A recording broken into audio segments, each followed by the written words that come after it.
Hello aspirants, welcome to LaEx Learnings. Today we are going to discuss about Gautam Adani case. In this context, we will discuss about solar energy production in India and how this particular case is relevant for your UPSC examination, particularly your GS papers. Let us start. Solar energy production in India happens when Solar Energy Corporation of India issues bidding to develop solar energy development projects in India. Solar energy development projects. After developing such projects, these projects will sell energy to Solar Energy Corporation of India. Solar Energy Corporation of India will resell this energy to discoms of various states. Means here Solar Energy Corporation of India act as intermediary to procure and sell the solar energy in the country. This works under Ministry of New and Renewable Energy to enhance the renewable energy capacity in the country. Discoms will sell this energy to consumers in the country. This is the basic process exists in the country in terms of solar energy production and distribution. In 2019, when Solar Energy Corporation of India issued a bid to develop a solar project in the country, Gautam Adani company won that bid and it developed solar energy parks projects in the country and started to sell this energy to Solar Energy Corporation of India. But according to USA Federal Prosecutor, Solar Energy Corporation of India was not able to sign solar power agreements or power supply agreements with discoms because high energy prices. Here Solar Energy Corporation of India sells energy to discoms in market rates. Here what happened, discoms become very hesitant to sign power supply agreement with SECI because of prices were above market price. Above market price. To overcome this, Adani company bribed state officials to pressure their discoms to sign the power supply agreement with SECI to procure the solar energy at above market prices. This was the first allegation made by the US Federal Prosecutor in this particular case. This is the brief idea about how allegations were made against Adani company. The first issue, as we see, is bribery. Right? Bribery. Second allegation was made that Adani companies published false information or given false information to national or Indian stock exchanges. Because of this false information, this misled the USA investors. This is the second allegation made by the USA Federal Prosecutor with respect to Adani. How these particular issues is relevant for your UPSC examination? In this context, we will discuss how these particular allegations and how this overall particular issue is relevant for your UPSC examination with respect to your GS paper 2. Here in polity and governance, bribery is very much important topic for your UPSC examination. Bribery is defined under Bharat Nyaya Sanhita Under section 173, punishment is described. The punishment is up to 1 year imprisonment along with fine, or either of the can be imposed upon who involved in the bribery. And secondly, the transparency and accountability issues with respect to government contracts. This signifies the issue of crony capitalism in the country. Crony capitalism is that when government officials favor some capitalistic corporates in favor of others.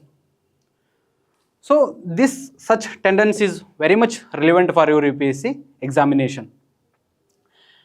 And in terms of GS3, in Indian economy topic, when such issues arises in India or any other country, particularly in India, we can discuss such allegations will create bad impression on governance in the country, so which hinders the FDI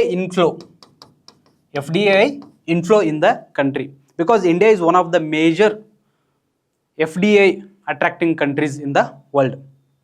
So if FDI inflows decline, this will affect the economic health of the country. At the same time, such governance issues can also lead to outflow of investment. When such outflow happens, it lead to depreciation of currency, depreciation of rupee. Why? Because when outflow happens, dollar will go out from India. So in such situation, when dollar outflow happens, the demand for the dollar will increase in the domestic economy. In such situation, when the appreciation of dollar happens, depreciation of rupee happens. In such scenario, our import capacity, because when rupee depreciation happens, the import become costly for India, right? So as at the same time, when FDI is outflowing and rupee is depreciating, it will lead to major BOP crisis. So this is the major overall view about how this issue is relevant for your economy topic. At the same time, when such issue happens, the share market also crashes, right? As we witnessed, about 25% of the prices declined with respect to Adani groups in the share market. In solar energy, in terms of solar energy, we can say solar energy is the highest installed capacity in renewable energy sector in India, with renewable installed capacity of 92 gigawatt, right? But Solar Energy Institute of India says that India has around 748 gigawatt of potential of solar energy in India. So this is the solar energy. When such above market prices sellings happen in the domestic market with respect to solar energy, the buying capacity of the consumers also decreases. In such instances, what happens?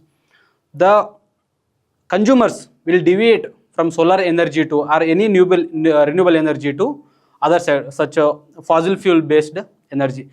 It will lead to it will lead to non-attainment, or India will face challenges in attaining the nationally determined contributions in India. With respect to GS4, we will see. With respect to GS4, what we can say that bribery, right? In this context, we will discuss two important topics. One is red tapeism and is good governance. Good governance. Good governance can be said in terms of ease of doing business, right? Ease of doing business. Ease of doing business will lead to more investment, right?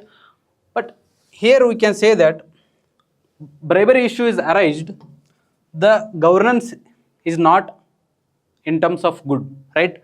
So it is a version here, so which goes against the concept of good governance.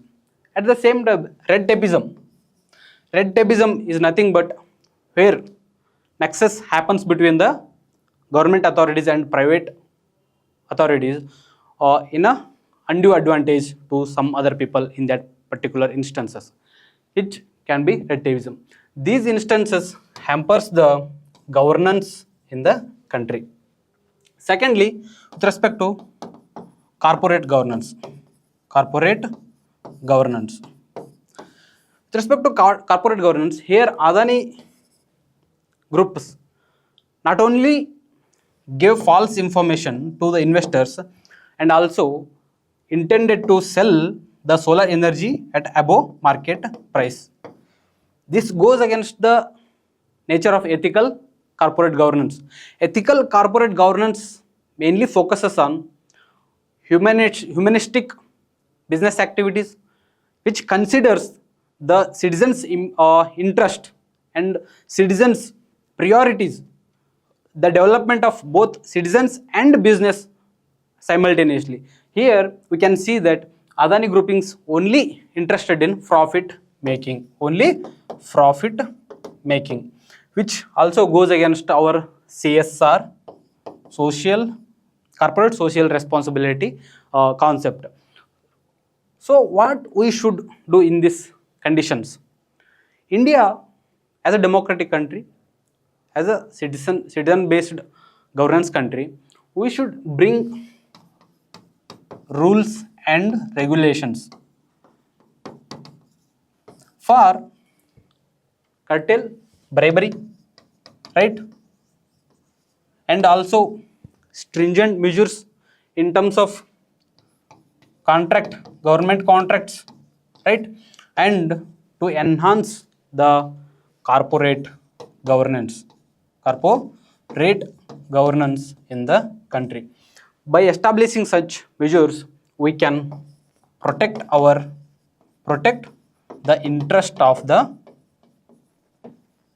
investors. So such conditions should be existed in the country to enhance the productivity of the country and also enhance the health of the Indian economy. Thanks for watching the video. That's it for today.